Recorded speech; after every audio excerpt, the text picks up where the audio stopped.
Kaya ingat na ako kapag ginagawa ko yung cheese whiz tsaka daing. Pala kayo naging lawyer, 4 years old as a Hall of Justice na kayo. Oo, maalala ko pa, sa office, no? Sa mga office ng prosecutors. Kasi maraming prosecutors eh.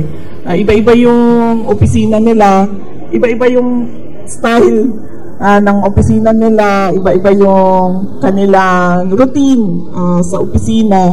At maalala ko pa, bata pa ako, marunong na ako mag-typewriter.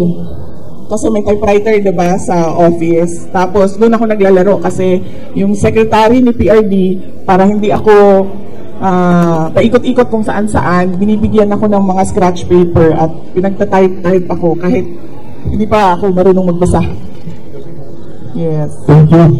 Before we continue, I'd like to acknowledge one of your biggest fans in the Philippines, Congressman Bong Sontay. Congressman namin dito. Yes. Good morning po, Congressman. Bong Sontay is my schoolmate. Schoolmate pala kayo. Nag-abot ba tayo? Hindi na, no? Oh, wow. Oh, yeah. So, nag-abot tayo sa San Beda College. May tanong sila, kung may memories, yung tatay ninyo, anong daw ang paboritong palaman ni former President Duterte? May picture siya na nasa Davao kumakain ng pandesal? Unfortunately, hindi ko alam kung ano yung, or kung naglalagay ba siya ng palaman. Yan ang hindi ko alam. Ang the best na tanungin natin dyan si Kitty. Kasi siya yung lumaki na nandyan talaga si PRD. Thank you.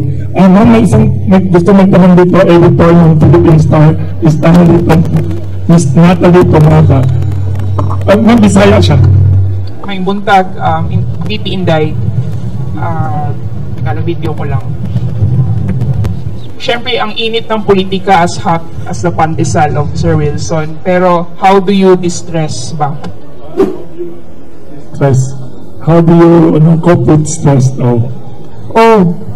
Unang-una, tulog, no? Hinahabaan ko yung tulog ko. Tapos, meron na akong sinusubukan ngayon. Sinusubukan pa lang, hindi pa siya routine na dapat 8 hours yung tulog.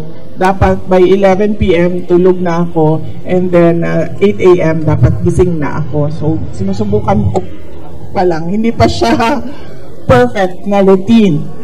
Tapos, pangalawa, marami naman nakakaalam na nag-hike ako. Nag-hike ako ng mga bundok. Pero lately, hindi pa ako nakabalik sa hiking.